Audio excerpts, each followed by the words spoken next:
Section 3.5, Introduction to Functions and Function Notation.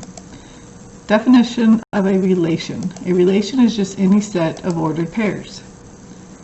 So sometimes you will know how they're related, sometimes you will not.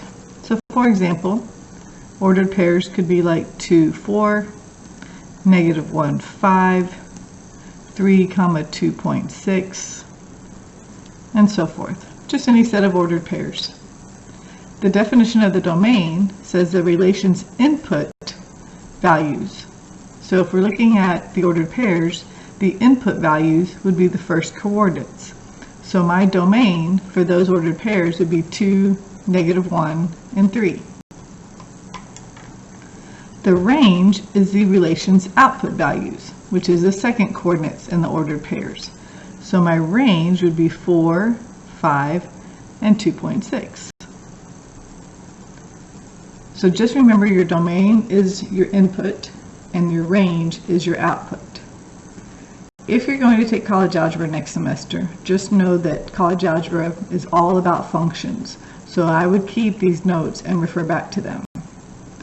A function is a relation. So it is a relation in which each value in the domain is assigned to exactly one value in the range. What does that actually mean? That means the domain does not repeat. So that's what you want to make sure that you understand about a function. The domain does not repeat. So again, what's the domain? The domain is a set of all input values. And what's the range? The range is a set of all output values. So let's look at some examples of some functions by graphing them. So say we had y equaling 2x plus 1. I know that we have talked about how to graph lines, but really haven't graphed these parabolas over here. So don't worry too much about the graphing part of it. I really want to be more concerned with the domain and the range. So for this one, we would start at 1 and we would go up 2 over 1, down to left 1, and so forth. So y equaling 2x plus 1 would look something like that. So what is the domain and what would be the range? Now, the problem here is that you have a line. So there's going to be infinitely many domain values and infinitely many range values. So let's just write a few. So for example, this point was 0, 1. So the domain would have been 0 and the range would have been 1, because that's the ordered pair. What about this point right here? So the domain would have been 1 and the range would have been 3. What about this point? Well, that point was negative 1, negative 1. So the domain was negative 1 and the range was negative 1. Well, let's try some more. What about 3? Well, 3 would have been 7 if I would have graphed it better. So 3 would have gone all the way up to 7. So the domain would have been 3 and the range would have been 7. So we could continue doing this, writing all the domain values and all the range values. Now I want you to realize I just took the integer values. You actually have all the points in between here that go to points on the line. All your x values here go to points on the line, which is your y values. So you have infinitely many. These are just some integer values that are part of the domain. So if you look at y equaling x squared, we'll just go ahead and graph this for you. When I plug in a 0, 0 squared is 0. Let's plug in a 1, 1 squared is 1. When I plug in a 2, 2 squared is 4. When I plug in a 3, 3 squared is 9. So we'll just go up there. On the other side, negative 1 squared is 1. Negative 2 squared is 4. Negative 3 squared is 9. So all we did was the table method, just plugging in values for x. And we see that we have a parabola. We're going to get into graphing parabolas a lot, but not until chapter 9. So again, don't worry too much about the graph part of it, but I would definitely want to focus on the domain and the range. Again, there's infinitely many values, so we're just going to put a few. So the domain value is 0 and the range value is 0. This point was 1, 1. So the domain was 1, and the range value was 1. Now what was this point? It was 2, 4. So the domain value is 2, and the range value is 4. We could keep going, but let's go over to the other side. Negative 1, 1. So the domain value is negative 1, and the range value was 1. This next point was negative 2, 4. So the domain value is negative 2, and the range value is 4. Again, we could continue on with this. I just want you to understand what's your domain and what's your range. And again, there's a lot of points in between 0 and 1 that I did not include, but should be in my domain and range. Again, infinitely many type of points. So let's look at x equaling y squared. So on this one, I'm going to kind of do a backwards table, and I'm going to put in values for y and see what values I get for x. So if I plug in a negative 2 and I square it for the y, I get a positive 4. When I put a negative 1 squared, I get x being a positive 1. I put in a 0, I get a 0. When I put a 1, 1 squared is 1. When I put a 2 in, 2 squared is 4. So let's see what this looks like. 4, negative 2. So 4, negative 2. We have 1, negative 1. 0, 0, 1, 1, and then 4, 2. So this is a sideways parabola. But again, let's focus on the domain and the range. So the points that I have here, this is actually my domain and my range already. So 4, 1, 0, 1, and 4 all went to negative 2, negative 1, 0, 1, and 2. So what I want you to realize is my domain is not repeating. My 4 only went to one value. My 1 only went to one value. My 0 only went to one value. And so did my 4. And again, we can continue on. Back to this one. One value for the y for every x. So my domain is not repeating. And over here, again, one value for the x. My domain did not repeat. Now, is that really true for this one? Did my domain not repeat? Look what happened. 4 went to negative 2, but 4 also went to positive 2. So my domain repeated here. My domain did not repeat in the first two examples. Domain repeated. So this is not a function. So you got to be very careful not to just assume everything is going to be a function that you run into. This is not a function. My domain values repeated. 4 went to two different points. 1 repeated. It went to negative 1 and positive 1. So that repeated and that one repeated. So what happens is if your domain repeats, you do not have a function. So we're going to learn how to figure out if we have a function or not by doing some different tests. So let's find the domain and the range of the relation, and we're going to state if the relation is a function.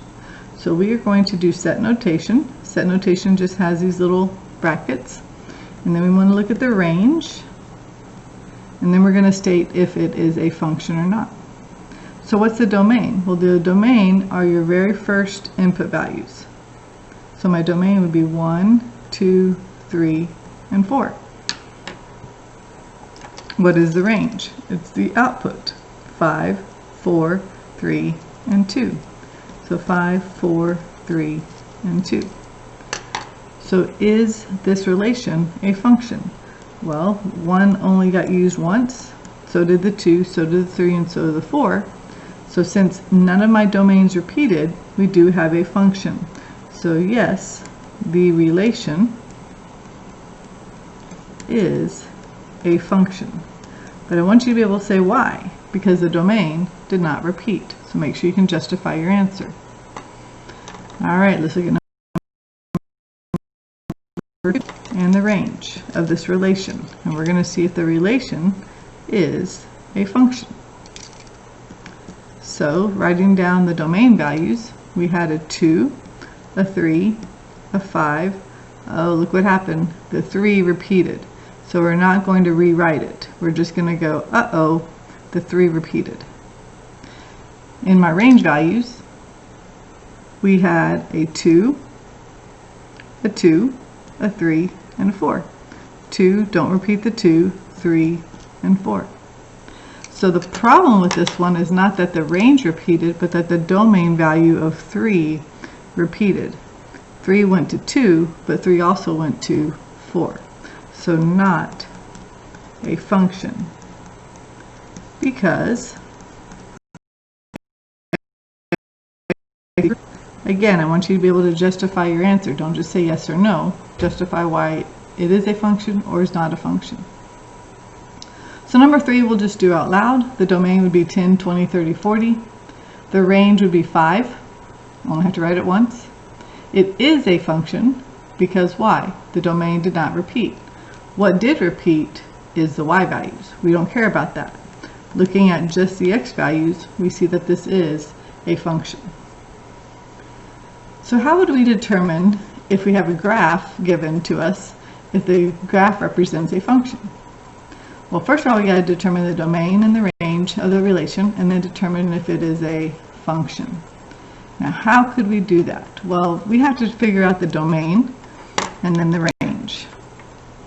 This is going to take a little bit more thinking process because we don't have just ordered pairs to write down. Now, some students are going to start wanting to write, say, example, -2, 0, -1, 1, 0, 2, 1, 3, and so forth as the domain. But the problem is, like we said in the previous page, all these values in between also have to be covered. So how can we write the domain when there's so many points to write down? We're going to use something called interval notation. It says, show me what values you used. Well, if I start way over here at, say, -9, I have used that value. If I go to -10, I've used that value. Again, we're just trying to go up to see if we hit our graph, or down, depending on where your graph is. So we can see we're using all these points because every point on the x-axis goes to a y value. So our domain actually goes from -infinity to infinity. So with domain, go from left to right and just hold up like a ruler or pencil and see if your pencil or ruler crosses that graph all over the place. If it does, then you know it's -infinity to infinity. Now for range, we're going to go from bottom to top. So from bottom, if I look down here, I've never hit my graph. When do I finally start hitting my graph? Now be careful, use the y value. The y value at this point right here is 0. The x value is -2, but the y value is 0. And if I continue moving my pencil up, I can see that I'm still hitting my graph at 2 different places, and I'll hit it all the way to infinity. So my range is from 0 to infinity, but what should be on the 0? We're going to include that point because that's where we started, so we're going to use a bracket. We're always going to use parentheses with infinities because you can never get to infinity, so you can never include it. So we started at 0, and we're using all the y values up to infinity. Side, is this a function? Well, the best way to determine if a graph is a function is something called the vertical line test. And it states that for every vertical line drawn, if it intersects the graph at only one point, the relation is a function. So we're going to draw vertical lines and see how many times we cross our graph. So if I draw a vertical line, I only crossed it once. If I draw another vertical line, only once. Another vertical line, only once. So would this graph represent a function? Yes, because domain does not repeat. What else could you say? You could also say yes, because it passes the vertical line test. So either of those answers to justify would be fine. So now let's look at number 5. We want the domain and the range, and then we want to determine if we have a function. Well, the domain says go from left to right. So from left to right, if I hold up my pencil, I'm not over here. When do I finally start hitting my graph? I start hitting my graph at -6. And I continue hitting my graph all the way to +6, but nothing passed. So I'm going from -6 to +6. Well, I started and stopped there, so I get brackets. Now what about the range? From bottom to top. From bottom, I don't see it being crossed, but I do start crossing at -6, and if I continue going up, I stop hitting my circle at +6. So my range is -6 to 6. Again, I started and stopped there, so I get to include those. Now, is this going to be a function? Well, if I draw a vertical line, I see that I have crossed it twice, which means this x value got used twice. So not a function. And we could say because it fails the vertical line test. So make sure you understand the vertical line test. Just drawing a vertical line, if it crosses it at more than one point, you do not have a function. So we're going to learn function notation now, and this is hugely important. Function notation is written as f parentheses x, but that's not multiplication. Sometimes multiplication represents, or sorry, sometimes parentheses represents multiplication. This does not. You read this as f of x or f evaluated at x. You will never separate the x from the f. That is function notation. So when you see f of x, I want you to think y, because that's all it's really representing. This f of x is really just a y, but we're going to call it f of x instead now, because function notation, we know a little bit more about the function. We know that the domain does not repeat. So f of x is another symbol for the output, so it's always going to represent the range. And just a little bit more definition, x is called the independent variable, and y is called the dependent variable. So we're going to choose values for x, plug in and find values for y, so x is independent. So let's look at this for a second. From the graph of number 4, which is this one right here, I want us to find f of 2 and f of 6. So what does that mean? What does it mean to find f of 2 and f of -6? Well, that means I go to my graph and the x value is 2. Since we talk about this as being f of x, the thing in parentheses is the x. So what comes out is the y. So let's see what happened. If I go to the x value of 2 and I go up, the y value would be 4.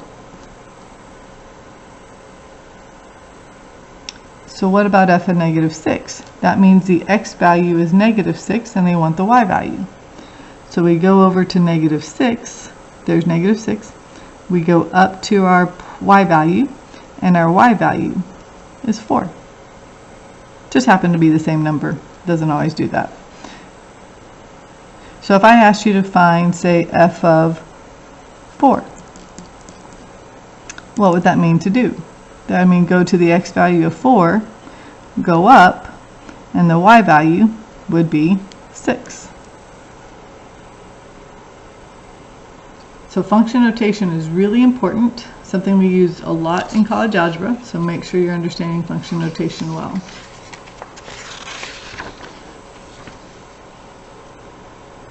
So I'm going to let that video stop for now, and I will continue on with page 17. And we will start finding function values in the next video.